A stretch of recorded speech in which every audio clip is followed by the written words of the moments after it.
যদি আমার বাবাও এরকম একটা ছাতা কিনে দিত কতই না ভালো হতো। যাই, আমার ছেলেটাকে বাড়ি নিয়ে আসি। অনেক বৃষ্টি হচ্ছে। এই অসময়ে বৃষ্টি কেন আসলো? আমার মেয়েটা তো ভিজে যাবে। তাড়াতাড়ি গামছা নিয়ে যাই। বাবু, আমি তোর কাছেই আসছিলাম। বৃষ্টি হচ্ছে, তাড়াতাড়ি বাড়ি চল, নয়তো ভিজে যাবি। আন্টি, আমাকে নিয়ে যাবেন? আমিও ভিজে যাচ্ছি। তো আমি কি করব? ভিজে যাচ্ছিস, তোর বাবাকে বলতে পারিস না ছাতা কিনে দিতে? মা চলো তো, ওর সাথে ফালতু কথা না বলে। মনা, আমি এসে গেছি, চল আমি তোকে গামছা মুড়ি দিয়ে নিয়ে যাব। বাবা, তুমি আমাকে ছাতা কেন কিনে দাও না? আমি তো ভিজে যাচ্ছি। আচ্ছা, তুই 2 দিন কষ্ট কর, আমি তোকে নতুন ছাতা কিনে দেবো।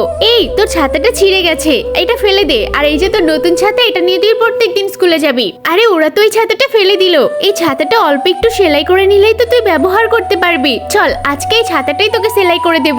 দেখ মনা, ছাতাটা একদম নতুনের মতো লাগছে। এটা নিয়ে তুই স্কুলে যা। ঠিক আছে বাবা, আমি আসছি। আরে ওরা আমার দিকে তাকাচ্ছে। মা দেখো দেখো, আমার ফেলে দেওয়া ছাতাটা নিয়ে নিয়েছে। দাঁড়া, আমি এক্ষুনি নিয়ে আসছি। এই, আমার ছেলে ছাতা কেন নিয়েছিস তুই? ওই ছাতাটা আমার বাবা সেলাই করে দি। ওরে বাবারে, পায়ে কি জোরে মোচকা খেলাম। আমি তোর মনে হচ্ছে হাঁটতেই পারবো না।